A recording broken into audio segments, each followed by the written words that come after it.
Next میں بلانا چاہوں گی honourable doctor Syed Iftikhar Hussain Bukhari, president Pakistan Russia friendship forum. آپ لوگوں کی بھرپور تالیوں میں.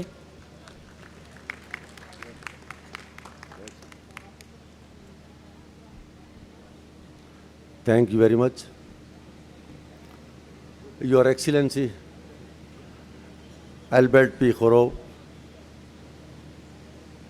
جناب ابو ذر شاد صاحب، لیاقت بلوچ صاحب، بھائی احمد اویس صاحب، ارشد انصاری صاحب، اور ہمارے آنریری کونسل رشیا کے لاہور میں جناب حبیب احمد صاحب، اور ہمارے ambassador for science and education from Russia جناب ڈاکٹر شاہد حسن صاحب.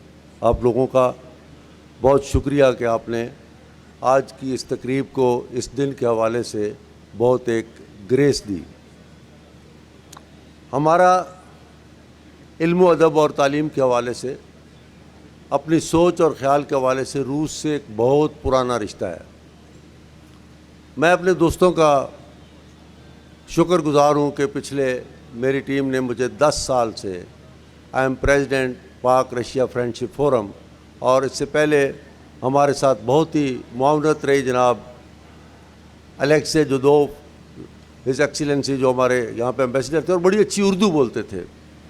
میری کتابوں کے افتتاح پہ بھی اور بہت سے سیمینار ہم نے ان کے ساتھ کیے اس وقت 2018 میں، کہ socio economic relationship in between Pakistan and Russia اور cultural relationship in between Pakistan and Russia, اور بہت سے منصوبے بنے. لیکن اس وقت 2019 میں اور 20 میں کرونا کی وجہ سے بہت سے منصوبے پیچھے رہ گئے اور وہ تعلقات اس طرح سے آگے نہ بڑھ سکے جیسے بڑھنے چاہیے تھے.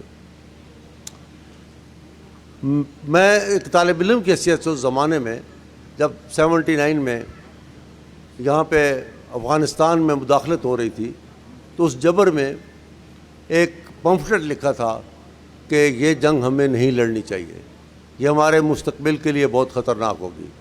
اس کی پاداش میں نے اور میرے ساتھ کوئی سینکڑوں ساتھیوں نے بہت عرصے تک جیل کاٹی، لیکن ہم اپنی جدوجہد میں کھڑے رہے. پھر وقت گزرتا رہا، ہمیں مختلف یہ ساری ریاستوں میں جانے کا، گھومنے کا، دیکھنے کا، پڑھنے کا موقع ملا. اس کے بعد ہم اس نتیجے پہ پہنچے کہ اگر پڑوس برے ہوں تو آپ ترقی نہیں کر سکتے، آپ سکون سے نہیں رہ سکتے، یا امن نہیں ہو سکتا. آئیں ہم اپنے پڑوسیوں پہ نظر ڈالیں. ہمیں اپنے تعلقات اپنے گھر سے ٹھیک کرنے ہیں. آج اپنے گھر سے اگر ہم حالات کو ٹھیک کر سکتے ہیں تو ہمارے ساتھ 2 بڑی طاقتیں ہیں جو معاشی سطح پہ، ثقافتی سطح پہ، سماجی سطح پہ اور سیاسی سطح پہ کھڑے ہو کر ہمارا بازو پکڑنے کے لیے ہمیشہ سے تیار ہیں. ان میں ایک چین ہے اور دوسرا روس ہے. ہمیں چین اور روس کے اس تعلق کو اپنے ساتھ لے کر اور آگے بڑھنا چاہیے. آج میری جب صبح ملاقات ہوئی، ہماری میٹنگ ہوئی، تو میں نے ایک ریکویسٹ کی کہ ہم ڈیلیگیشنز پاکستان سے ایجوکیشن کے، کیونکہ ہمارے اس زمانے میں تو جتنے بھی طالب علم گئے ہیں روس نے ان کو مفت تعلیم دی، اور ہمارے لیے باعث فخر ہے کہ پاکستان کے 7,000 ایسے طلباء ہیں جنہوں نے روس سے مفت اعلیٰ تعلیم حاصل کی ہے. ہمیں ان وفود کو آگے بڑھانا چاہیے، اس تعلق کو آگے بڑھانا چاہیے، اس ملک کو آگے لے کر جانا چاہیے. اپنے گھر سے اپنی سوچوں کو، جو بہت سی تاریخ ہمیں گمراہی کی پڑھائی گئی، اسے بالکل دوبارہ اس کی تصحیح ہونا چاہیے. اور خاص طور پر ہمیں ثقافتی سطح پر روس کے ساتھ ان تعلقات کو، ایسے دن جو آج کا امن کے حوالے سے یہ دن ہے، وکٹری وار یہ ہے کہ اگر یہ فتح اس وقت نہ ہوتی تو آج دنیا غلامی کی بدترین شکل میں ہوتی. نازیزم کو جس طرح سے شکست دی گئی تھی اسٹالن کے زمانے میں، تو وہ ایک کمال تھی. اور اس انقلابی جدوجہد کہ جتنا روس کی کتابوں کے تراجم یہاں پاکستان میں کیے گئے ہیں، ہماری دنیا کی کسی زبان کی کتابوں کے اتنے تراجم یہاں نہیں کیے گئے.